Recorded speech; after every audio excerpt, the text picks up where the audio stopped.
Welcome to the show. My name is Charlton with Big C. This is Charlton and Big C Sports, coming to you worldwide on the Big C Sports Network, on the #1 network in the United States of America. And Big C Sports has been voted the #1 sports show in the universe, according to Big C and them good old boys down south. I want to say bienvenidos to all of our listeners in Latin America, also across the pond, in London, England, as well as Paris, France, and of course, you good old boys from Africa. You know we love you in Canada, but Big C, there's no one we love more than the good old boys down south in the land of the free and the home of the brave on a beautiful August 31st, 2018. Big C, how's it going for you good old boys down south? Well, Charlton, we're waiting on September's weekend with a full slate of college football. Even though the season has already kicked off and there was some trailblazing games last night. Yeah. We got 3 top 25 teams playing tonight, Charlton. Is, getting the season off in full swing. Michigan State is playing, Wisconsin is playing, and Stanford is playing, Charlton. So you can't get enough of college football yet. Yeah, it's almost like when someone invites you over and they want to take you out to dinner. You go to a smorgasbord. You know you're full on the first game, but you want to have 3 or 4 more games just because we want to enjoy our gluttony, Big C. I do want to say so much is happening in the sports universe. The NFL, Mr. Donald, his name is no longer Aaron Donald. It's Mr. Donald, okay, when you get the kind of money they gave out him, Big C. I do want to say some great soccer being played all over the world, but no one really follows that right now outside of the mom and pop soccer leagues on the weekends. But some great tennis being played at the U.S. Open. And I tell you, college football, NFL, that really will take the cake this weekend. But I do want to say, before we even get started, I want to say this segment sponsored by your Northern California Cadillac dealers, home of the all-new Cadillac Escalade, the standard of the world. And when you go by and test drive yours, tell them Charlton and Big C sent you. I just want to say, what a great country we have.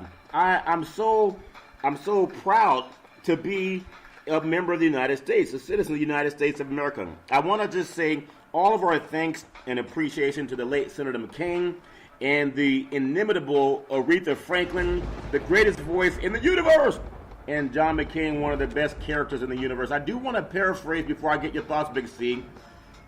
I think about one of the great football players, Larry Fitzgerald. He honored John McCain at his memorial service Thursday. That some might wonder how they became friends given their differences. Big C, they're human. They both had a great deal of respect for each other. But I want to just acknowledge how McCain has so many African Americans speaking about how much respect they got from him while he was alive. And there are times we can't get that from the White House today. But just your thoughts on him and then Aretha Franklin. Her voice will live forever, and she's inspired so many beautiful voices throughout the world. Big C, your thoughts? Well, John McCain was a voice of his constituents, Charlton, in the state of Arizona. And Larry Fitzgerald was a proud member of the state of Arizona, playing for the Cardinals, as well as being an activist within the community, Charlton. He was not just an athlete. He was there as a people person, just like John McCain, who wasn't just a politician. Yeah. Their paths crossed on many occasions, Charlton, in fundraisers and civic affairs within that state. Yeah. So this is the reason why that friendship was bonded, Charlton, because you had 2 people with a common goal of helping people. Yeah. And the late Senator McCain is only the 31st person to be able to lay in state in the rotunda of the nation's capital, Charlton. Such a high honor that's held for dignitaries, and this is a man of respect, and everyone feels that this was the appropriate place for him to be proud to be laying to rest at his alma mater, Charlton, at the Naval Academy next to his best friend. Yeah. On the other hand, the Queen of Soul, Charlton, Aretha Franklin. What a homecoming ceremony that was held for her today in the city of Detroit, Charlton. Dignitaries, former presidents, politicians, musicians, entertainers. Yeah. Just people, Charlton, from all walks of life, being there to honor and respect her, Charlton. After a great life of service in the civil service, Charlton, and in the music industry, Charlton, just making people feel good. Being a part of so many lives in America and around the world, Charlton. Yeah. Performing in front of just the common man, dignitaries, presidents, heads of state, Charlton. Yeah. The Pope. The Queen was truly the Queen of Soul, Charlton. And when you talk about the Queen of Soul, that's someone singing from the heart, not just the music, Charlton. Her soul resonated that, Charlton. That's why she was given that title as a tremendous person. Yeah, I think that's so incredible. So for all the people all over this great universe that appreciate decency and respect, as the great Aretha Franklin always told us, one more thing about people who say that sports and politics don't mix. You can't find many people on the planet that have more respect than the late Senator McCain, and to have African-American athletes opining over his loss and talking about how much respect they have for him, I think they let an example be shown how it's all the same. We're all human. We all come from the same tribe, and I just love the fact that you have so many men of color letting the whole universe know how decent a man John McCain was. Not that he needed anyone's approval, but I just think that's incredible when a lot of people will reach out and say how much he meant to them. I do want to say before we start our segment today on this beautiful weekend, this holiday weekend, it is Friday Night Lights. I want to take just a moment to acknowledge our top 10 high school football programs in the country. And so no matter whether you make the list or not, it's just the opinion of sports writers throughout the country. But we also want to know, for all you young people that want to follow your sports shows, follow Big C Sports. Thousands of high schools in this country that play high school football. Where can you go to find out the top 10? Number 1, St. John Bosco, Bellflower, California. They're playing Milani out of Hawaii, and that game is tonight. Number 2, Modern Day, Santa Ana, California. They were ranked number 1 in the country last year, national champions. They're playing La Mirada. Number 3 is Allen, Texas. They're playing Horn from Mesquite, Texas. Big C, what do you do with Mesquite? Do you think of barbecue sauce, hear the word Mesquite, or do you think of something else that you might call for a high school football game? Big C, your thoughts? Charlton, it's one of the woods that we use when we're grilling. It gives off such a great smoke flavor and adds to that meat, Charlton. So Mesquite is one of the funnest meals that I can always cook on. I knew you fit in good with the boys down in Texas. What a name, Mesquite, Texas. Number 4, Grayson, Loganville, Georgia, playing number 19, Bergen Catholic out of Ordell, New Jersey. Number 5, St. John's, Washington, D.C., POTUS's territory, and they're at Hoover, Alabama, ranked number 13 in the country. Number 6, IMG Academy out of Bradenton, Florida, playing Miami, Norland, and that should be a great ball game down in the state of Florida. Number 7, St. Francis Academy out of Baltimore, playing St. Joseph out of Philadelphia. 2 great programs. Number 8, St. Thomas Aquinas out of Fort Lauderdale, Florida. They're playing Piper out of Sunrise, Florida.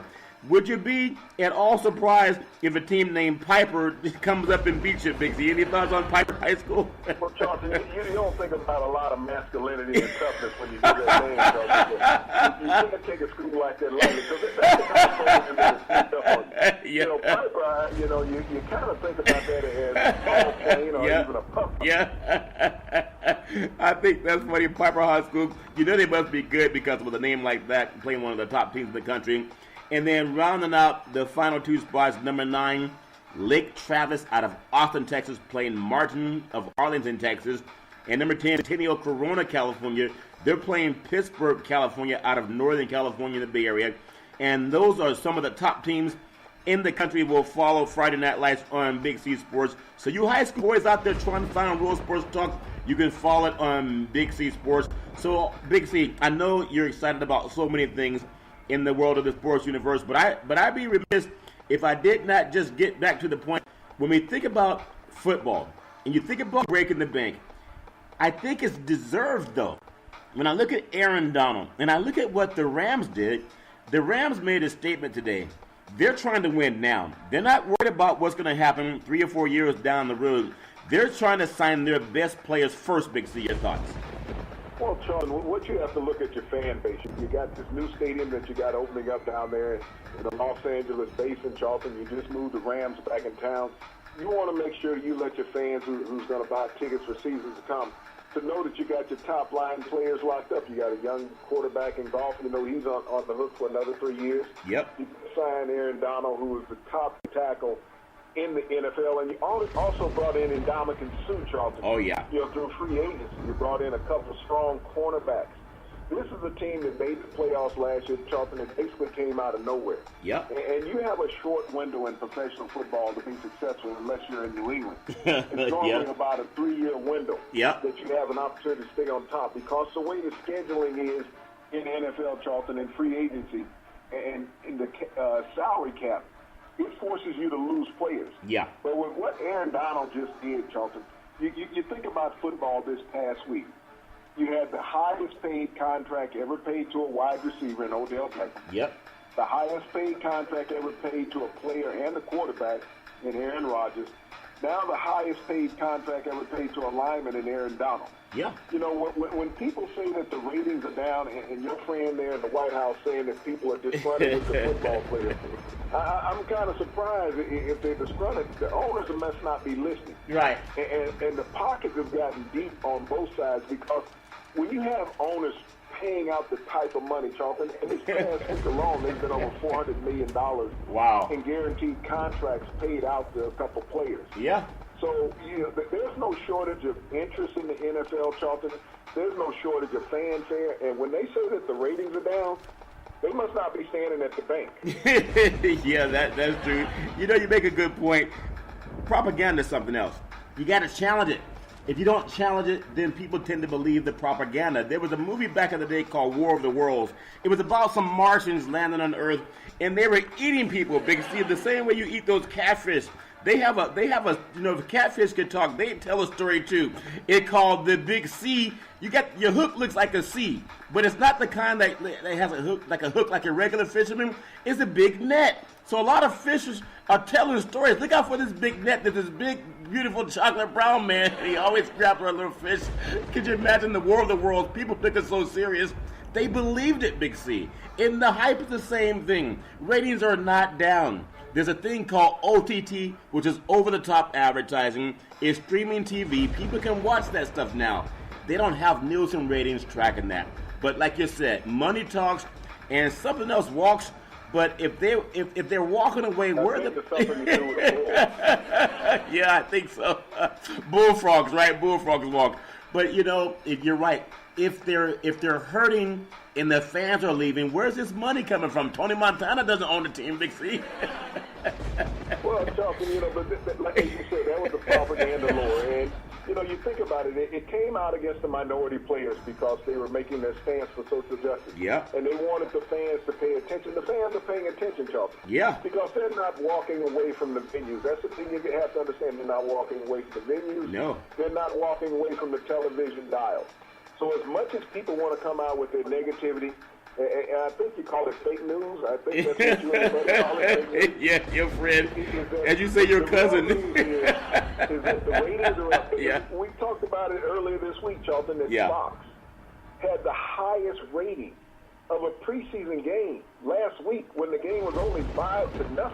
Think about it. Wow. 5-0. The Cleveland Indians scored more runs than the Cleveland Browns. Yeah, that's true. You know, and the Philadelphia Phillies, you know, at least get a run in when the Eagles couldn't. Yeah. But, you know, when you say you got the highest rating in 6 years in a preseason game, that lets you know how hungry people are for the regular season, Charlton. Yeah. And the owners understand that. They understand that the negotiations will start next year on a new collective bargaining agreement. Yep. So the money that they're panning out now, Charlton, pales compared to what they're going to have in another year or two, as far as this new contract that comes out in the collective bargaining agreement, the new television agreement. Yeah. And, you know, you've talked about it many times on what Goodell is looking to make the NFL financially.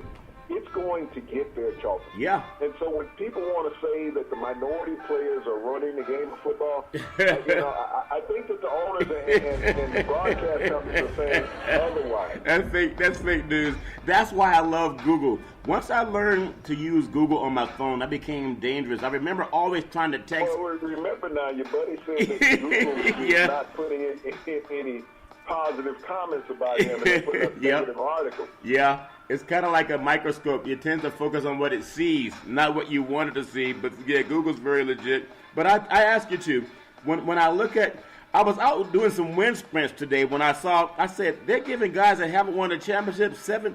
We just talked about that yesterday, guys making $100 million contracts. If there's a benchmark for it, then you got to say that Mr. Donald deserves it because he's a disruptor. Okay, anyone getting $135 million, he's a disruptor and knows how to play the game. But you mentioned something too. If Ndamukong Suh can play with the right attitude and play it with controlled aggression, as opposed to stomping and kicking on players. If they can get someone to discipline him, can you imagine a better defense that you recall than what the Rams would put on the field, potentially this year? Big C, your thoughts? Well, Charlton, this reminds me of Mean Joe Green and Ernie Holmes with the Pittsburgh Steelers. Steel curtain defense. You had two dominant defensive tackles. Also with the Dallas Cowboys, you had Bob Lilly and not Rayfield Wright, but the two tall Jones in there too. Jeffro, yep. The two dominant defensive tackles, and this is what the Rams have right now. When you look at the interior of their defense, Charlton, if you're a middle linebacker and you can't even play football, you're going to be successful. Yeah. You got the two best defensive tackles playing side by side in a combination. Yeah. You have to figure out as an offensive line, you got to pick the poison on who you're going to block, who you're going to double team. Yeah. Because you just can't isolate on Donald anymore because Sue, playing next with Donald, Charlton, he may reach his potential finally. Because he's not going to be the main guy now.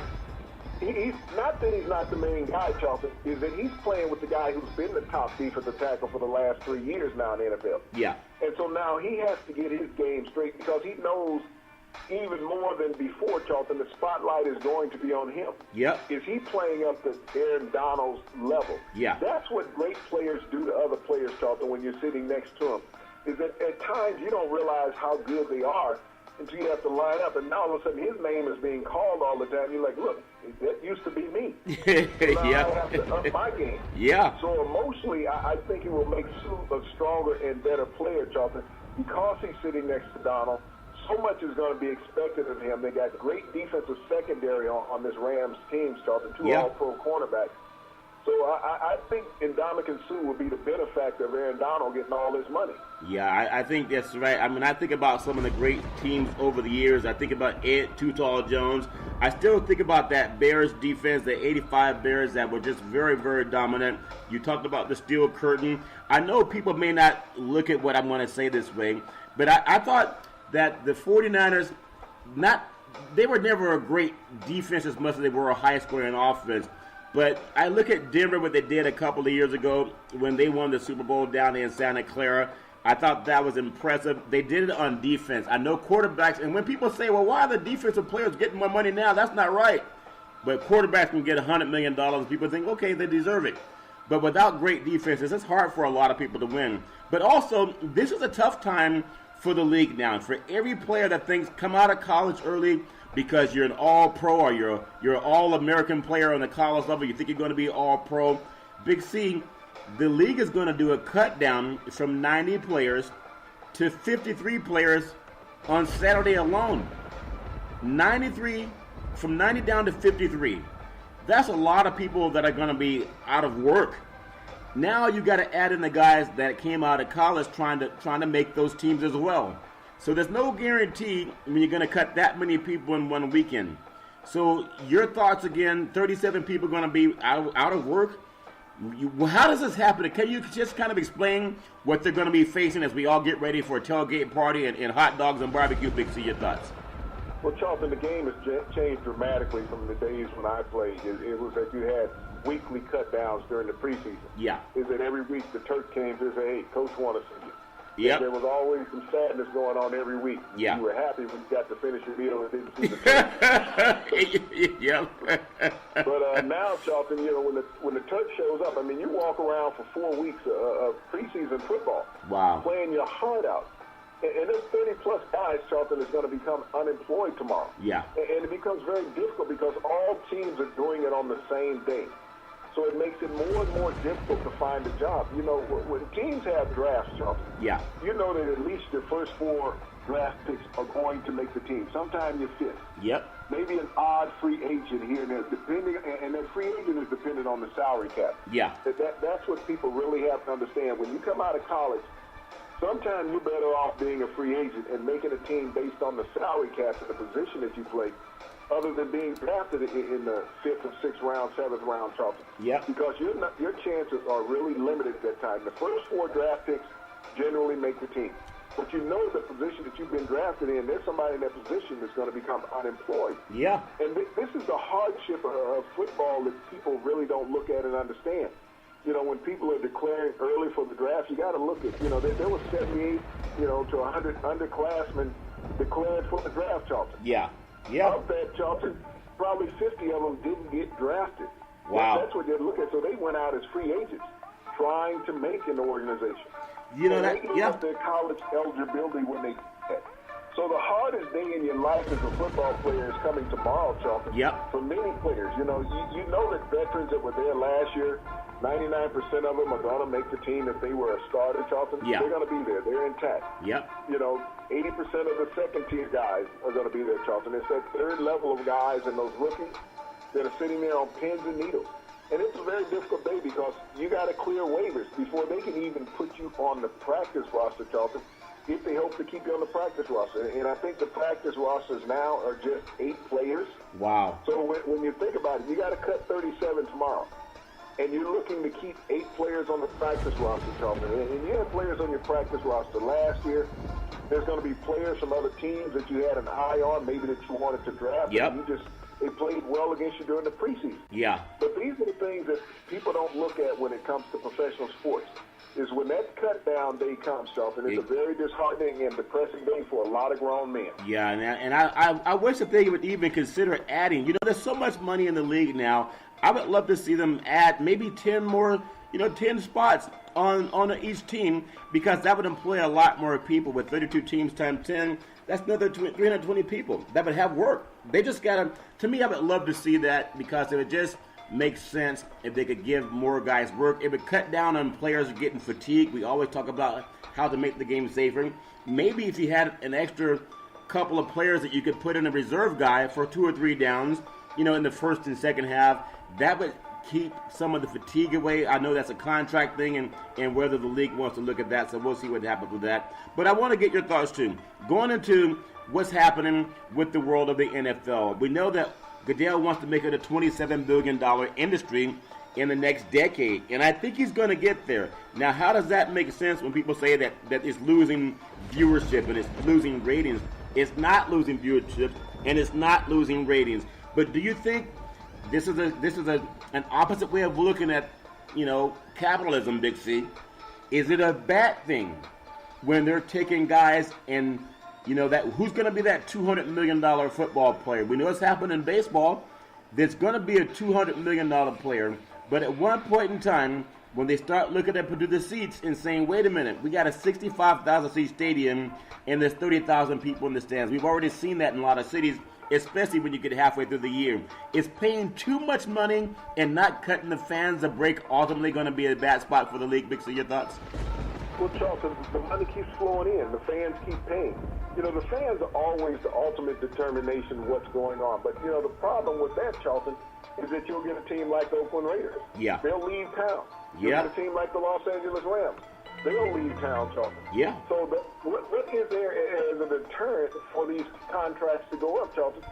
You have to realize that professional sports, the one thing an owner will do is write a check for any size in hopes of winning a championship. Yeah. That is his ultimate goal, is to win a championship. He doesn't care what he has to pay, because how many teams have toted that Lombardi trophy? Yeah. That's what you have to look at. How many players have rings, but how many teams have that Lombardi trophy in their trophy cabinet, Charlton? Yeah. That's the ultimate goal of professional sports. It's not about the money, because if the money wasn't there, they would not pay it. Yeah. There's never going to be a shortage of money in professional football, professional basketball, professional baseball. You have tight pockets, Charlton. There's revenue that comes in every day. Yeah. You think about professional football makes money 365 days a year. Wow. Count the days up, 365 days a year. There's somebody buying something affiliated with the NFL every day of the year, Charlton. And during the season, those purchases go up expeditiously. Whether it's buying a television package, Charlton, whether it's buying a magazine, whether it's buying paraphernalia, whether it's buying a jersey, even a coffee mug, Charlton. Yeah. They're spending the money to be affiliated with these organizations. And a lot of people, this is a lifelong, thing that they hold on to. Yeah. Is that everybody, as a child, this is all they've known. That dad took them to the game, grandfather took them to the game. And they can't wait to take their kids to the game. It's just like when you open up the program talking about Friday Night Lights with high school football, Charles. Yeah. There's aspirations of just about every kid in his first high school game. I would say every kid. Yeah. To be a professional athlete. I agree. Kid, even though many of them know they don't have the ability, they all dream about that. I would love to play in the NFL just for one snap. Yeah. Not even a day, just for one snap. Yeah. And you think about how big that dream is. It's like Christmas. Every kid looks forward to Christmas. Yeah. If you could have one day even in training camp, that is the ultimate goal for every high school football player. I think you're right. When you talk about there too, that you see the players, they say they play it for the love. No, they have that vision down the road that maybe they can have that one shining moment like Teddy Prendergast talked about. And I think, we just want to make the game safer. But I love what football did for me. Teaches you how to be competitive. You learn how to get along with others. And you learn how to win and lose and keep realizing that there's always going to be another day. Some of the things that happened in the world of the NFL, on Thursday night's game, we had the Texans over the Cowboys 14-6. The Chargers beat the 49ers on a last-second field goal, 23-20, actually 23-21. And the Raiders got a win over Seattle 30-19. The Dolphins 34-7 over the Falcons. Now I know a lot of the star players didn't play. The Colts 27, the Bengals 26. Big C. The Browns won again. I know it's preseason, but I take that to the bank. Big C, your thoughts? Well, Charlton, the Browns are going to be a very competitive team. They are. They even have great odds in Vegas, but they're going to be a very competitive team. You have to understand, professional athletes don't go out with the aspiration to lose. Right. They don't. They go out with the aspiration to be competitive. This organization has been unfortunate for them the past 2 years with the number of losses they put together. Yep. But they don't stay down forever. And so, you can mock an organization, Charlton, but we saw this year through free agency, the draft, and some trades, how the competitive the Browns roster has become this year, Charlton. When you look in their division alone, Charlton, they're not in the bottom of the division any longer based on roster. No. I see them being a minimum 500 team this year, Charlton. You get a quarterback in who's a playoff caliber quarterback who knows how to win, who knows how to take command of an offense. You drafted well on defense. The key about this head coach, Hugh Jackson, Charlton, he's been with the organization. Yep. People can say, well, he's only won one game. Think about how many coaches that have been with their organizations for 2 years and haven't made the playoffs either, because that's how you beat the NFL. Yeah. You haven't made the playoffs. It's not about how many games you won. It's that you haven't made the playoffs because look at Jim Caldwell in Detroit. Yeah. He has a winning record, 9-7, and loses his job. Yeah. So was his coaching any worse than Hugh Jackson?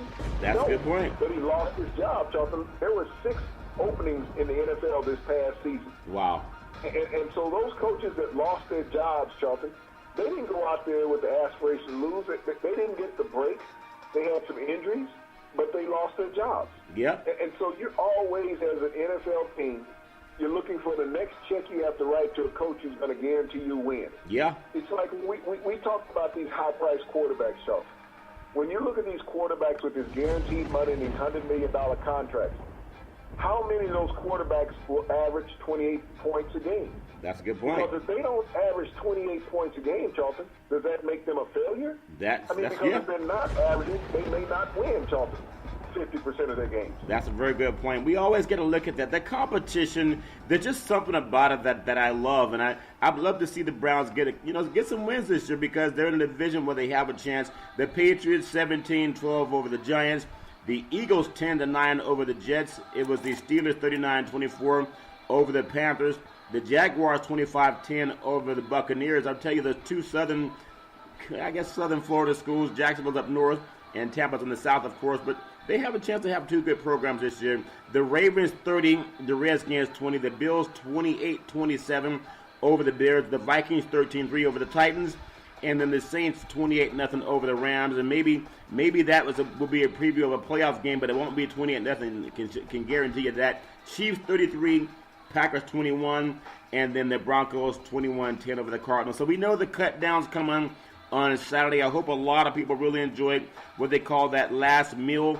And there'll be a lot of guys eating their lunch in the parking lot. They don't want to go into the office, Big V, where Coach might tap them on the shoulder. As we look a little bit at the world of golf, Tiger Woods shot 1 over par, is tied for 57th at Boston at the Dell Technologies Championship. Dustin Rose is in first place, shooting 6 under. And Nadal, talking about the U.S. Open, beat Karen Khachanov and advances in the U.S. Open. Nadal had a sore knee. He had some type of a wrap on his knee today, Big C. But the guy knows how to play. He had a miraculous shot where he hit the ball back over the net between his legs, and his opponent couldn't keep up with it. When you talk about greatness, you talk about players that rise to the occasion, just what are your thoughts on Nadal and how consistent he's been as a champion in the world of tennis? Big C, your thoughts? To be honest, consistency, he's just been dominant. Yeah. That's the thing about his game. I mean, he's a clay court specialist. Yep. But in Flushing Meadows, Charlton, he has flourished. I mean, playing in the heat of New York and playing these 4- and 5-set matches, Charlton, and just being dominant. Yeah. He's been able to beat adversity. And any athlete knows when you go out and you got a little nick, that you have to learn how to play through pain. Yeah. And that's what the great athletes do, is that they play through pain, Charlton. And Nadal, you saw that with him today in being able to recover and win this 4-set match. And even tonight, Charlton, you have the Williams sisters facing each other for the 30th time. That's amazing. On the professional court, Charlton. The Yeah. 30th time. Venus and Serena going heads up. Normally, you get these two sisters playing each other in the second week of a match. Yeah. But now, Charlton, they're playing in the first week in the third round.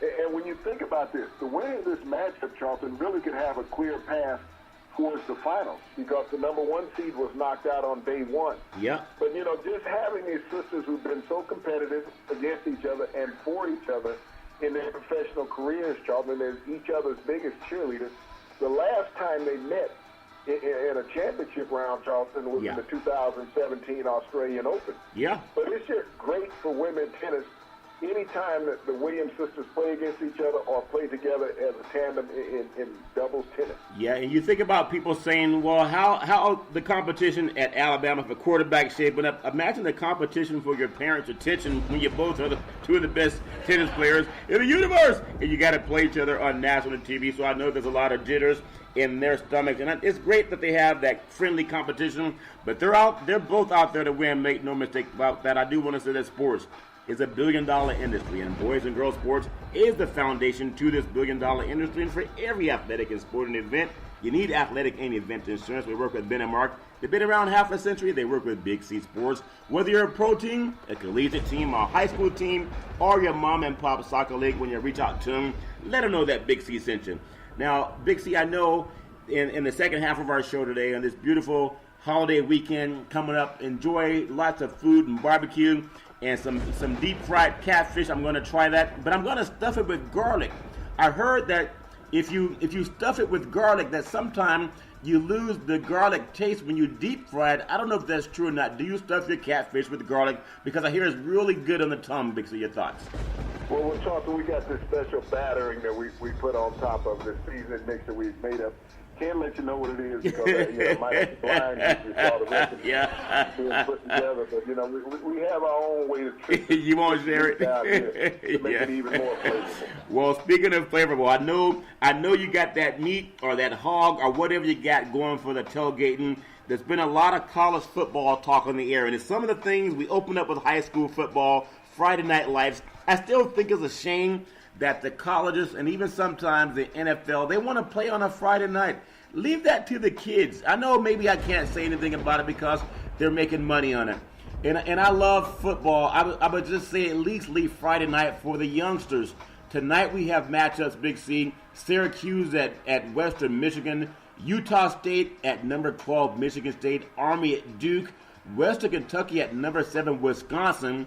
You have San Diego State on the farm at Stanford. Stanford has to get the revenge in that one. Colorado at Colorado State. That game's in Denver. Big C, just give me your thoughts. Is it a bad thing that these major college programs, of course they don't pay them, so who's getting paid to be there on Friday? That's just the networks and the schools. Would you like to see them have maybe an about face and say leave Friday night for the innocence of high school football, Big C, or is that too Pollyanna thinking, Big C? Your thoughts? Well, Charlton, I don't even know if it's innocence any longer in any level of football. If you think about last weekend, there was high school games being broadcast on Saturday and Sunday. Yeah, that's true. So everybody is out there chasing the dollar. And when you look at the number of schools, Charlton, that are playing college football now, and I think come year 2022, Yeah. there's going to be over 700 programs playing college football. You have to get these games in when and whenever you can, and multiple cities have multiple universities, Charles. Yep. So you have to find a way to diversify and split that revenue. You can't play them all on one day, and some schools will be sharing stadiums. Years ago, Charlton, you had USC and UCLA sharing the Coliseum. That's right. In Los Angeles before, UCLA went out to Pasadena. Yep. And so this has happened with many universities, Charlton, and a lot of smaller schools do that. But when you look at the number of games that the networks look at making revenue off of, Charlton, you mentioned the games that were being played tonight, Charlton. You're going to have at least a half a dozen games on television. Yeah. That's generating revenue. Yeah. That's what this game is all about. I understand people wanting to go and see high school football. Yeah. But the dollar is bigger than everything else. So Yep. those people who want to see high school football and that are loyalists and that are boosters and alumni of those schools, Charlton, Yeah. they're going to be there. But the thing you talked about earlier, they can carry that other game in their hand. They Yeah. can put it on their tablet. They can put it on their phone. That's right. So they're not walking away from college football. If they can view it at home, Charlton, they can also view it in those high school stadiums. Yeah. That's true. So, generally those high school stadiums are not going to interfere, or vice versa, the college stadium with those high school games, but it'll allow someone to double dip. Yep. There's a lot of revenue to go around. And you got to think about all these universities have alumni, they have student body, Charlton, on campus. And so they have enough people to put into these stadiums regardless of which game you're going to see. That's a very good point. And I love the fact that we can have competition, but it seems like give the high school kids something. But you're right, they're even competing on Saturday. Somebody's getting paid. It's just not the athletes. I want to run some coaches by you before we run down a couple of games and get your thought. I know you're chomping at the bit for a kickoff, even though they're playing tonight. It's amazing. There's some schools in the Bay Area that are playing football, top-ranked high schools in California, and then Stanford's on the farm down in the South Bay, and so that's going to be getting more of the attention probably than the high schools. But I want to bring up some names, and I want to get your thoughts, Big C. Kevin Sumlin, Chip of Arizona, Chip Kelly, UCLA, Dan Mullen, Florida, Willie Taggart, Florida State, Scott Frost, Nebraska, Joe Moorhead, Mississippi State. You have Jimbo Fisher, Texas A&M, Herm Edwards, Arizona State, Chaz Morris, Arkansas. Which one of these coaches do you feel will have the most success this season? And if they have the most success this season, is there any opening for them to make that jump to the NFL again, because they're paying a lot more money in NFL than they are paying at the college level? Big C, your thoughts? Well, the most successful of all those coaches already, Charlton, is Jimbo Fisher. Yeah. The number 75 million guaranteed. Wow. Quite a success. Yeah. I'll take it. And so it's hard to beat the story that he has at Texas A&M. Yep. He went into a program that was loaded with athletes. Kevin Sumlin had been there prior to going to Arizona. And so Jimbo Fisher was wooed back to his alma mater. They won their opening game last night, Charlton, so he's off to a blistering start already. Yeah. So, he's not behind the eight ball. Team hung up almost 60 points last night. Wow. So when I look at where Jimbo Fisher is, the coach of Mississippi State, Charles Moorhead, Yeah. I like his position. He has a team that's returning a lot of starters from last year, Charlton, actually 9 on defense. He has a quarterback who was probably the best passer in the conference last year.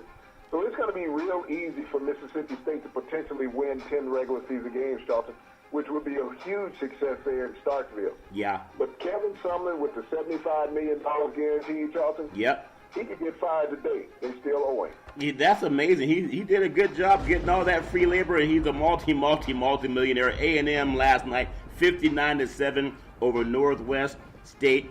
And then Utah with a 41-10 beat down of Weber State. Oklahoma State put 58 points on the board. They don't stop. It doesn't matter who's quarterback there. 58-17 over Missouri State. And then UAB, 52-0 over Savannah State. There's a lot of other games that have played. But I just love the fact that we have this college football season. University of Central Florida, ranked 21 in the country, 56-17 over UConn. So a lot of them good boys that were playing great football last year, they're also playing good football again this year. Some of the big boys that are coming up this weekend, Big C, and I really can't wait. But I want to get your thoughts about number 20 Virginia. Virginia Tech playing number 19 Florida State. And Florida State, obviously, with a new coach, they have a lot to prove this year because whenever you have a coaching change, people want to see, did we make the right choice?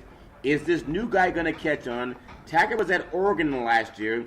I just want to get your thoughts, Florida State. Their line maybe not as physical as they used to be several years ago. Big C, your thoughts?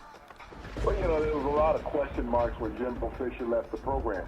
You look at Willie Taggart, the new coach they brought in, Charlton. Willie Taggart has been with 3 programs in 12 months. Yep. Think about that. This is a guy that hadn't even, unpacked furniture anywhere yet. Yeah. So Yeah. He's been on the move. Yeah. But I think, he's getting Francois back. And Francois was injured in the first game of the season last year against Alabama. So he's had an entire year to rehab that knee injury that he had, Charlton. So he should be able to come back completely healthy. Yeah. And I think by having this quarterback who had a tremendous freshman season, who threw for over 4,000 yards as a true freshman at Florida State, will really help this program and stabilize their offense and allow Taggart to get his feet on solid ground as this season goes along. Yeah, I hope that he does because he's a quality coach. I'd love to see him not be a vagabond of a coach and go someplace where he's appreciated. Hopefully he's found that, Big C. Number 8, University of Miami versus number 25, LSU. When you talk about the contrasting colors, the orange and white versus that purple and gold, and you have these Hurricanes versus the Tigers. The history of these two great programs, both have won national championships. They're always in the top 25, it seems. There was a time when Miami had the marquee football program in the country. There was a time when LSU had a good program, but there was always like an asterisk, even when they would win an SEC championship. Give me your thought on what program has the most to gain from this matchup. I know Orgeron has no one likes him no matter whether he wins or not. Couldn't stay on at USC. And then they have this something about playing for Louisiana State, for LSU, that has more appeal than the Miami. I think Miami's more of a front runner. Maybe I'm wrong about saying that, but do you think that Miami's more of a front running team where they show up when they win? LSU, they're there all the time. Big C, your thoughts? Well, both of these teams have won national championships in the past. LSU won with Nick Saban, and Miami won with multiple coaches, Charles. Yeah. But you look at Mark Richt and Ed Orgeron, both in their second years, Charlton, at these universities. 2 outstanding football programs over the history of time. Yeah. Tremendous athletes. We saw a resurrection of Miami last year. Orgeron is always under pressure regardless where he's coaching, Charlton. I noticed that. He's not a stranger to the SEC. He started his career at Mississippi years ago, and he's gotten a chance now to put his mark on LSU. Yeah. He has to find himself a quarterback, Charlton. It's always been LSU's Achilles heel. One of the most depth programs talent-wise in the country, and it's been for a couple decades. They just had a hard time, Charlton, finding a quarterback. Yep. If Orgeron can find a quarterback, he can challenge Miami. Miami needs to improve at the quarterback position also, Charlton, because Rozier had a decent year, but he was also the reason why they didn't get any further than what they did. So it's going to be critical with the quarterback play for both of these teams, Charlton, to see who gets off to their inaugural win of the season. Well, that's a very good point, Big C. I want to just get your thoughts. Now, West Virginia is a program that a lot of people thought, they're ranked 17th in the country, have a good core coming back. They're playing University of Tennessee, which has a lot better pool of talent, you would think, being down there in the Deep South. And West Virginia, even though they're part of that Big 12 conference, they just don't. It's like they should be in a conference further to the east. But this Tennessee, with their size and they're playing a tougher conference, some would think, at least in the trenches down in the SEC versus the Big 12. Ranked number 17 doesn't really mean anything if you get beaten up in the trenches. But your thoughts, is West Virginia for real, or will it be another SEC team that's dominant in the trenches? Basically, your thoughts? Well, Charlton, West Virginia has Will Greer, who's probably one of the top 5 quarterbacks into the country coming into this season, and one of those that's going to be in the Heisman Trophy talk. And when you look at the type of offense that they run, Charlton, they love to throw the football. Tennessee is in a rebuilding year. They brought in the defensive coordinator for Alabama, trying to hope if they can get some of the success that Georgia had by bringing in the previous defensive coordinator in front of him. Yeah. But I like Daniel Hogan's offense there at West Virginia, Charlton, and Greer at quarterback. Yep. They can light it up with the best. This is a team that knows they have to compete with Oklahoma State later on in the year for the Big 12 title. Yep. You saw what Oklahoma State did last night, hanging 58. I thought it was a basketball game. Yeah. I see West Virginia hanging at least 50 on Tennessee, Charlton, because this is a team with a lot of problems with their depth and unexperienced players. Wow, that would be interesting to see an SEC team give up, 50 points or plus. That would be incredible. I know we'll have to see that. I think conference perception may be changing when you look at if West Virginia can put it to Tennessee that way, Big C. I want to get your thoughts also. Two major schools. Two schools, it's a shame that they both can't win a national championship because the lore of the Michigan Wolverines, and you have them coming in at number 14, and then the lore of Notre Dame University coming in at number 12. And it's hard to beat a team when Jesus is on their side. When you talk about praying, they got Jesus, touchdown Jesus, but they painted him gold according to the Bible. His skin the color of brass. But who has more to gain or lose from this, or it doesn't even matter because it's the first game? Harbaugh's on the hot seat. Kelly's on the hot seat, only in media. But you can't really find better coaches than these two guys. But I do like I would say this. Michigan has prettier helmets, Big C, but your thoughts on who has a better program, your thoughts? Well, Charlton, both of these programs are sitting in flux in their careers. When you look at Harbaugh, he was brought in to win. He was brought in to beat Michigan State. He was brought in to beat Ohio State. He was brought in to beat Notre Dame. He hasn't had a lot of success doing either of those, Charlton. Nope. You look at Kelly, who had a rebound season with 10 victories last year, but he lost his top running back. Michigan is starting a new quarterback this year, Charlton. Yep. So, this is a game that when you look at Notre Dame, they find ways to win at home. Jim Harbaugh has yet to win the big game, Charlton, that he's supposed to win. So all the pressure is on a Harbaugh. He has 8 losses since he's been at Michigan. And that's not getting it done, Charlton. Well, matter of fact, he has 11 losses. I take that back. He was 8-5 last season. Yeah. So there's a lot of pressure on him, Charlton, to finally perform. Are you going to start having some disgruntled alumni saying, we're paying you $11 million a year? Yeah, especially when you see that even with Urban Meyer having some static around the Ohio State program, one thing they're not questioning about is will they win or lose. Ryan Day is going to be serving as Ohio State's acting head coach in their game versus Oregon State, number 5, Ohio State. Many people think they're better than number 5 in the country, Big C. Oregon State not really expected to pose much of a threat to Ohio State, especially with the Buckeye officiating. It should be an emotional game at the Horseshoe. Your thoughts on Ohio State? Does it really matter who's coaching because their talent is up there with the top 5 in the country, Big C? Your thoughts? Well, I'm trying to figure out why people think Urban Meyer's not going to be coaching. Yeah. Has anybody ever heard of electronic devices? Electronic device, yep. Anybody knows who's in what headset, who's calling what, Charlton? Yeah. So to say that Urban Meyer's thumbprint is not going to be on this game, Charlton, it is inaccurate. He's involved in some capacity. Who's the police force? Yeah. We've seen how that's been at Ohio State. Yeah. So, no one is policing Urban Meyer. Yeah. When you look at Ohio State, Charlton, they have a wealth of talent. Yeah. They're returning so many starters from last year, Charlton. It really doesn't make any difference from standing on the sideline, to be truthful. It's about the motivation of the players. Are they wanting to win a Big Ten title, or do they want to start out the season with a hiccup? That's a very good point. They're favored by 38 points. That game is noontime on ABC. And I wouldn't look at another team that's right there on the heels. Number 5, Oklahoma. They're favored by 24 over Florida Atlantic. I think a big telltale game for the Texas program, number 21 Texas versus Maryland. Maryland beat them last year down in Texas. Now they're going to be in Landover, Maryland. That game's at noontime on Fox Sports 1. Texas is favored by 10.5.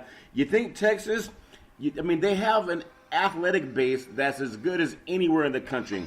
But if they get beaten again by a Maryland team that's part of this Big Ten program, and the Big Ten obviously has 16 schools, Texas cannot afford to get upset again by Maryland because they made they got rid of their last coach just because they thought they could bring this new kid in and bring that program back. Big C, your thoughts?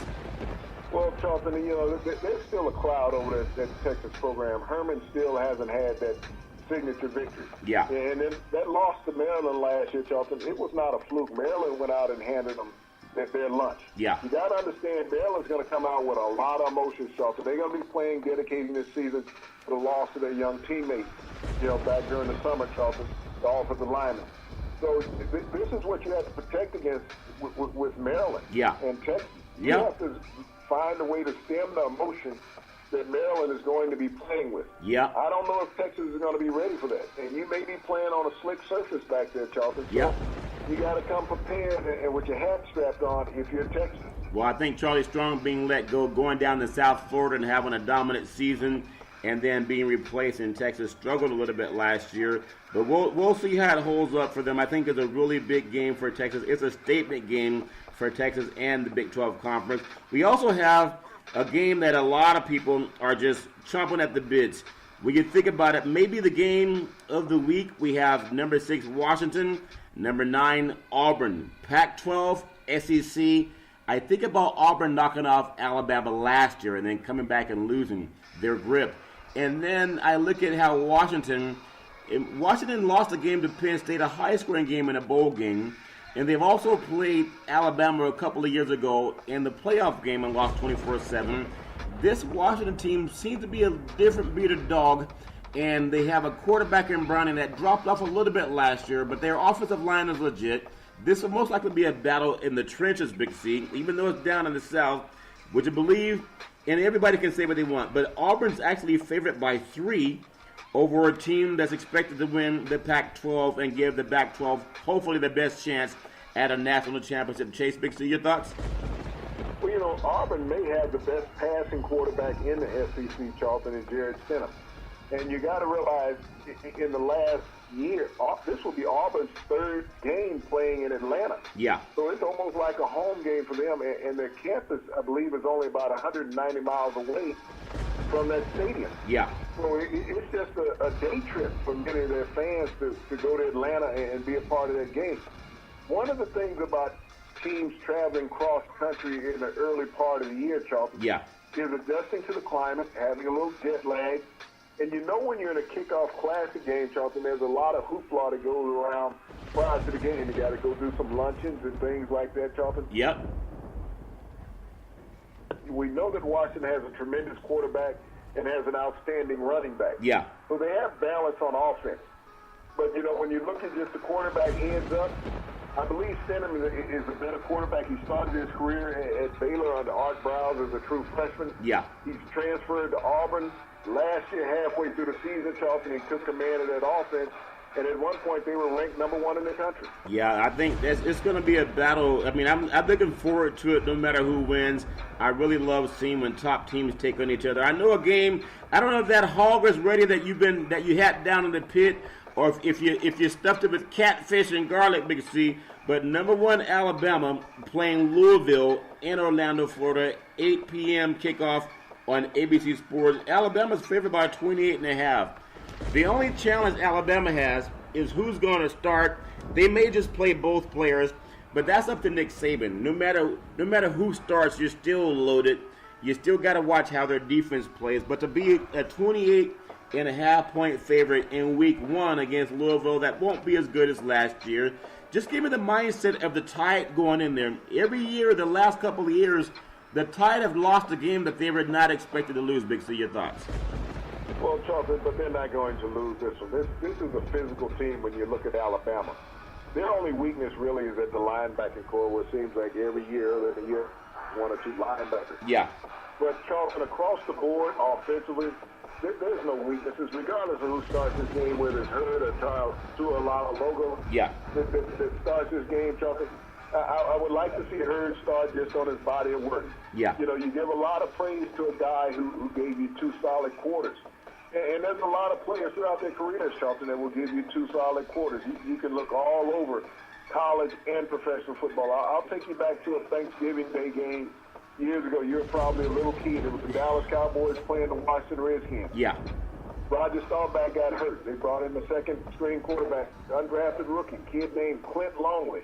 Oh, yeah. Ended up being called the Mad Bomber. Yep. Threw 3 touchdowns in the second half. They beat the Washington Redskins. All of a sudden, he thought it was his team. Yep. He thought his career was made off of the one game. He subsequently, the following year, was traded to San Diego, and his career ended. Wow. But you can't base everything off of one game. The hype of the media saying that they know more than what the coaches know is always tremendous. You know, because they don't call plays. Yeah. But when somebody makes good plays, they always praise them. That's but true. You also got to look in that game. That Tua made some mistakes in that game also, Charlton. Yep. He took some untimely sacks. Just think about it. If he had not thrown a touchdown pass, Charlton, yep, would this conversation be taking place? No. In fact, it rarely takes place when a guy who goes 26-2 is even questioned about losing his job. We have Bowling Green at Oregon. I think the Ducks will be back this year. University of Texas San Antonio at Arizona State. BYU at Arizona. The Navy's playing at Hawaii. I hope that a lot of people are doing okay in Hawaii, still recovering from the storms. We have Furman at number 2, Clemson. Southern at number 16, TCU. We have, in the Pac-12, we have Cincinnati playing at UCLA. And then UNLV at number 15, Southern California, a rebuilding season. North Carolina at Cal Berkeley. There's a lot of good football games kicking off all over this great country. And then the last thing I want to just bring up, Big C, when you think about how, you know how the rankings always change. Sometimes you look at teams that start out number 1 or 2. They take a lump in the road somewhere. They get a bump in the road somewhere down the line. And they don't always stay where they were started at the beginning of the season. I think one of the most maybe underrated programs might be a Wisconsin program. They're kind of known for not having the same team speed that you get at Ohio State or maybe Michigan or Michigan State. But that's a team that can make a lot of noise too. Is there any one team, say your dark horse team in any conference roaming around, Big C, that catches your attention as a program, irrespective of players, they tend to reload? Is there one team out there that kind of you should look on and keep them on the radar that might be a surprise team that gets into the top 25 this year, Big C? Your thoughts? Well, Charlton, Wisconsin has an opportunity to win the Big Ten outright. When you think about it, they had the nation's second leading rusher, a true freshman who rushed for just under 2,000 yards. They're returning 4 of their starting offensive linemen, Charlton. Yep. They've always had dominant defense. They build a program from within. They don't go out and get the 4- and 5-star recruits, Charlton. This is a program that's reminiscent of Nebraska years ago when you had Osborne, who got all the homegrown talent in the state, yep. and he honed those guys to be tremendous football players. Wisconsin has done that, Charlton. You look at the history of running back they have with Gordon, Dane.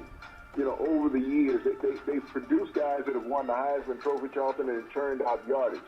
But they've had some tremendous defensive players. J.J. Watt has come out of this university. Oh, yeah. Jim Leonard came out of there. This is a program that does not back down from anybody. And you think about it. They were just 2 touchdowns short, Charlton, of making the playoffs last year. Yep. Going up against Ohio State. Yep, that's true, Big C. So a lot happened in the sports universe. Want to also congratulate WNBA basketball in the playoffs. Seattle and Phoenix, Washington and Atlanta. Seattle's up 2-0, and then Washington and Atlanta are split at 1. You have these great sports events going on all over the country, from soccer to Major League Baseball. And I think football obviously is king, especially this weekend going into this long holiday break. I just hope that everybody stays safe over the weekend. We know you're going to have a lot of fun tailgating. Please don't drink and drive. And just make sure you get home safe. And if somebody does something stupid, just don't let them do it. Again, our thoughts and prayers go out to the late, inimitable Aretha Franklin and the character builder John McCain. Big C, so many great people that we've loved knowing over the years. Back in the day, there was a man by the name of Drew Boudini Brown. He was known as Muhammad Ali's right-hand man. He would always tell Ali, with all you got to use, how can you lose? Rumble, young men, rumble. Big C, what are you looking forward to in the sports universe? Charlton, I'm looking forward to an exciting weekend of football, college and high school. And all the best wishes, Charlton, to all those young men who are going to strap it up this weekend and go out there and play their hearts out. I want everybody to be safe, and let's limit the number of injuries that players have this weekend. Well, amen to that. And speaking of Amen. I want to say every Monday through Friday at 5 and 6 p.m. worldwide, follow Big C Sports on the Big C Sports Network, on the #1 network in the United States of America. And Big C Sports has been voted the #1 sports show in the universe, according to Big C and them good old boys down south. As we always tell you, there's never, ever any excuse for domestic violence. If you know any man or woman going through that garbage, please just call 911, because no one should ever have to go through that garbage on their own. And as we always tell you on every Big C Sports show, we thank you, we appreciate you, and we hope that you have a super fantastic day.